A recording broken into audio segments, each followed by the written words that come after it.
Doctor Priyanka एक बार फिर से आज आप सबके सामने। बच्चों, आज जो मैं टॉपिक उठा रही हूँ वो मैक्रो इकोनॉमिक्स का बहुत ही इंपॉर्टेंट टॉपिक है।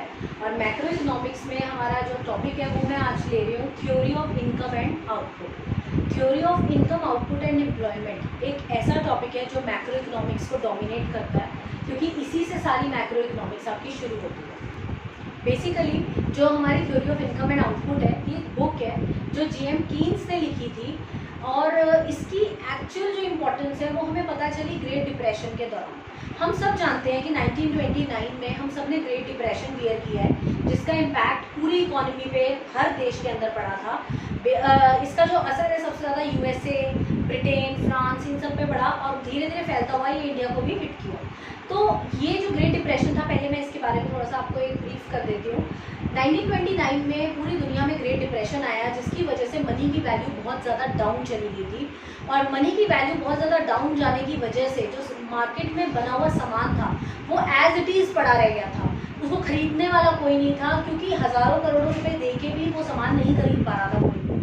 लोग थैले भर भर के पैसों में लेके जा रहे थे, बट उससे वो एक लोफ ऑफ ब्रेड भी नहीं खरीद पा रहे थे। तो ग्रेट डिप्रेशन एक ऐसी सिचुएशन होती है जिसके अंदर आपके हाथ में पैसा है, बट बहुत सारे पैसे की भी वैल्यू कुछ भी नहीं होती। पैसे की वैल्यू जब बहुत ज़्यादा गिर जाती है, दैट इज कॉल्ड डिप्रेशन। तो इससे पहले हमारे जो एक इकोनॉमिस्ट थे जेबी से, उनकी बहुत ही रिनोन्ड थ्योरी थी। वो ये कहते थे supply creates its own demand. JB से का कहना था कि सप्लाई अपनी डिमांड को खुद क्रिएट करती है। वो ये कहते थे अगर आपकी इकोनॉमी में सामान बना पड़ा है, अगर आपकी इकोनॉमी में प्रोडक्शन बना हुआ है, तो डिमांड ऑटोमेटिकली क्रिएट हो जाएगी। बट इस फिलॉसफी पे चलते चलते चलते जब हम ग्रेट डिप्रेशन के दौर में आए, 2933 तक के दौर पे आए, तो से की थ्योरी फेल हो गई। क्यों फेल हो गई? क्योंकि जब सप्लाई पड़ी हुई है तो डिमांड क्यों नहीं क्रिएट हो रही, क्यों सामान बिक नहीं रहा है? तो उस केस में से की थ्योरी फेल हुई, और तब हमारे काम आई जेएम कीन्स की थ्योरी। जेएम कीन्स इससे उल्टा बोलते थे। वो ये कहते थे डिमांड क्रिएट्स इट्स सप्लाई। उनका कहना था कि अगर मार्केट में डिमांड होगी तो सप्लाई ऑटोमेटिकली हो जाएगी, अगर लोग डिमांड करेंगे तो प्रोडक्शन अपने आप बन जाएगी। तो इस वजह से फिर उस टाइम पे से की थ्योरी को अपोज करके जेएम कीन्स की थ्योरी को प्रधानता दी, और उन्हीं की थ्योरी पे वो अपनाते हुए देश में हमने इस डिप्रेशन की सिचुएशन से अपने देश को बाहर निकाला हर इकोनॉमी में। तो जेएम कीन्स की ये जो थ्योरी है तब से चलती आ रही है, और आज भी ये बहुत फेमस थ्योरी है। इस थ्योरी को पढ़े बिना आप मैक्रो इकोनॉमिक्स को इनकम्प्लीट ही समझिए। इसमें हम बहुत सारी चीज़ें पढ़ेंगे। इसमें हम लोगों के कंजम्पशंस के बारे में पढ़ेंगे, इसके अंदर हम इन्वेस्टमेंट के बारे में पढ़ेंगे, सेविंग के बारे में पढ़ेंगे, और मल्टीप्लायर्स के बारे में पढ़ेंगे। But before starting anything else, I would like to introduce the concept of macro economics first of all. मैंने टॉपिक तो शुरू करा दिया, बट आप में से कई बच्चों को मैक्रो इकोनॉमिक्स का एक्चुअली मतलब भी नहीं पता होता। मैंने पिछली वीडियोस में मैक्रो के बारे में बताया है, बट एक छोटा सा मैं आपको बता दूं कि मैक्रो इकोनॉमिक्स का मतलब होता है जब आप ऑन एन होल इकोनॉमी की स्टडी करते हैं, जब आप किसी एक इंडिविजुअल को लेकर स्टडी ना करते हुए ऑन एन होल इकोनॉमी की स्टडी करते हैं, तो उसको मैक्रो इकोनॉमिक्स कहा जाता है। तो मैक्रो इकोनॉमिक्स में theory of income, employment and output is a very important theory. तो आज हम उसी के बारे में कुछ इंट्रोडक्शन लेंगे। से की थ्योरी मैंने आपको बताई। से कहते थे supply creates its own demand, but Keynes ने उस थ्योरी को क्रिटिसाइज किया, और कीन्स की थ्योरी को बाद में प्रधानता मिली, क्योंकि उन्होंने कहा था demand creates its own supply. अब कीन्स ने दो कॉन्सेप्ट दिए हमें, एक दिया उन्होंने एग्रीगेट डिमांड का कॉन्सेप्ट, और एक दिया उन्होंने एग्रीगेट सप्लाई का concept. Aggregate demand refers to consumption या demand of the whole economy. जब हम पूरी इकोनॉमी की डिमांड को एक साथ लेके चलते हैं तो उसको एग्रीगेट डिमांड कहा जाता है। On the other hand aggregate supply, जब हम पूरी इकोनॉमी की सप्लाई को ऑन एंड होल कंसिडर करते हैं, उसको हम एग्रीगेट सप्लाई कहते हैं। तो उन्होंने हमें फॉर्मूला दिया एग्रीगेट डिमांड का, C plus I. Aggregate demand is equal to C plus I. Here C represents consumption and I represents investment. C का मतलब यहाँ पर कंजम्पशन है, और I का मतलब इन्वेस्टमेंट है। Sorry to interrupt in between, मुझे बहुत सारे बच्चों के मैसेज आते हैं कि मैं ये पढ़ाते हुए हिंदी में बोलूं ताकि आप लोगों को समझ आए। तो मैं अपनी तरफ से बेस्ट कोशिश करती हूँ कि मैं हिंदी में बोलूं, तो आप प्लीज़ थोड़ा सा एडजस्ट करने की कोशिश करें। C का मतलब यहाँ पर कंजम्पशन है, और I का मतलब इन्वेस्टमेंट है। तो कंजम्पशन और इन्वेस्टमेंट को जब हम मिला देते हैं तो उसको हम AD बोलते हैं, एग्रीगेट डिमांड। बट ये कंप्लीट फॉर्मूला नहीं है इसका कंप्लीट फॉर्मूला है C plus I plus G plus X minus M। मतलब consumption plus investment plus government expenditure plus exports minus import. But हम इसके अंदर गवर्नमेंट एक्सपेंडिचर, एक्सपोर्ट और इंपोर्ट को नहीं कंसिडर कर रहे हैं। क्यों? क्योंकि जब हम एक्सपोर्ट और इंपोर्ट को तो इसलिए हटा देते हैं क्योंकि एक ओपन इकोनॉमी मॉडल नहीं है।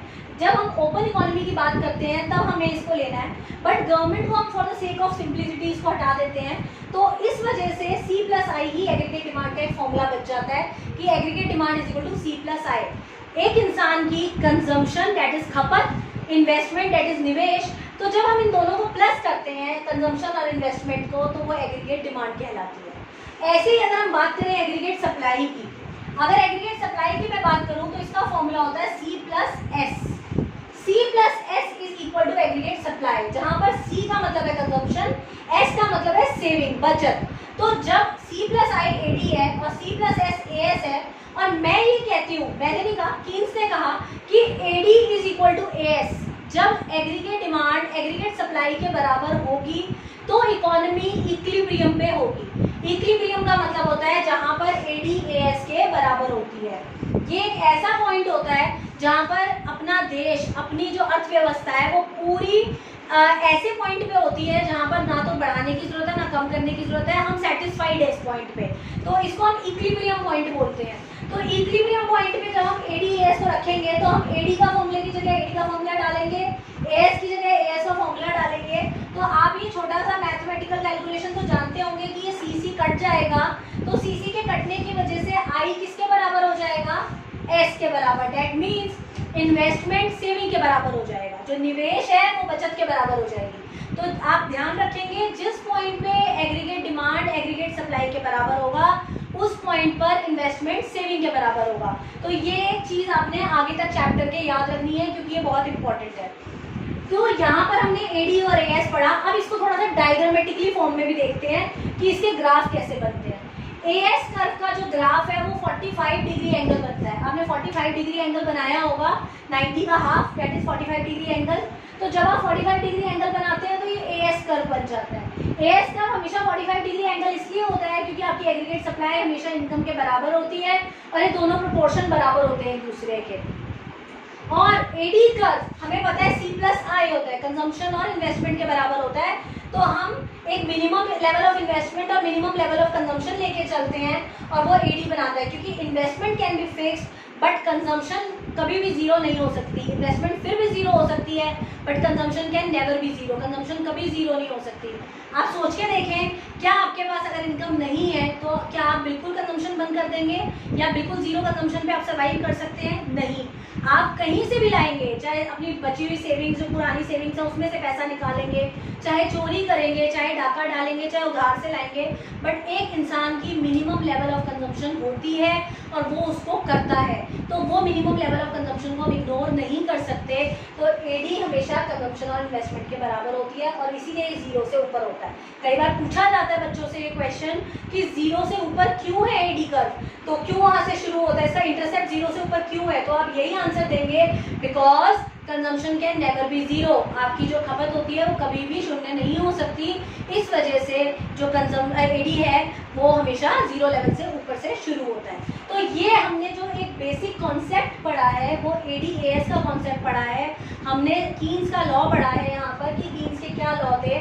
इसके बाद में एक बहुत छोटी सी आपको डेफिनेशन और बताऊंगी और इसी के साथ मैं वीडियो को ओवर भी करूंगी।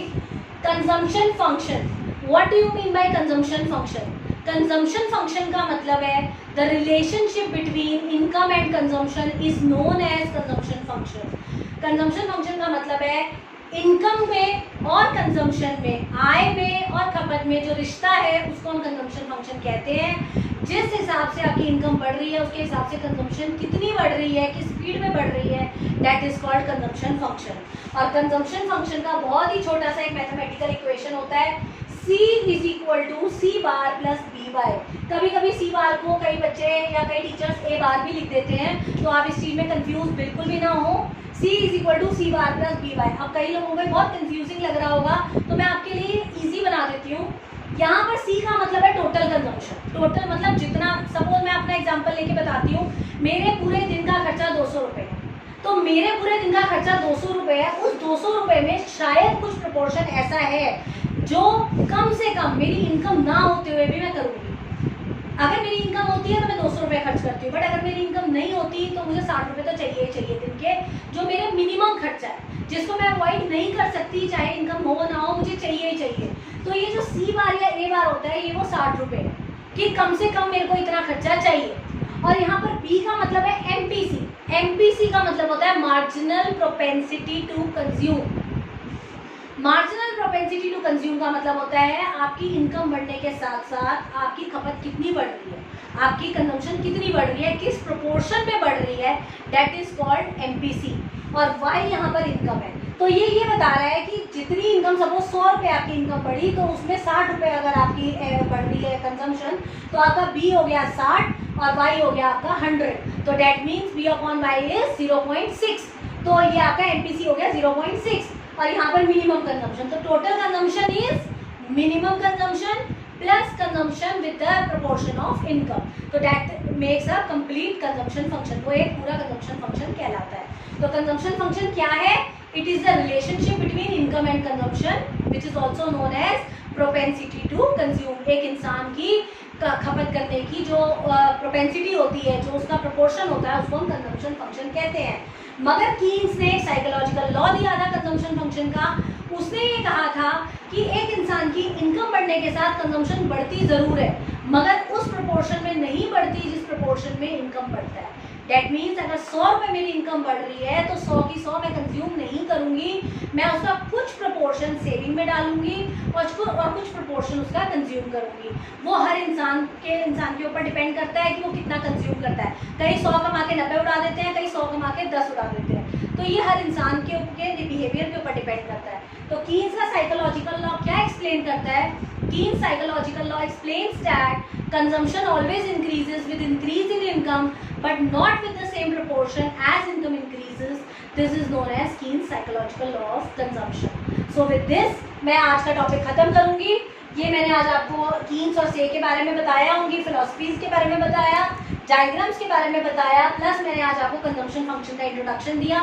इसको कैरी फॉरवर्ड हम अपनी अगली वीडियो में करेंगे। तब तक के लिए आप इसको पढ़िए, मेरे वीडियोस को यूँ ही लाइक करते रहिए। I am getting very much good support from your side and also keep subscribing my channel. Thank you so much.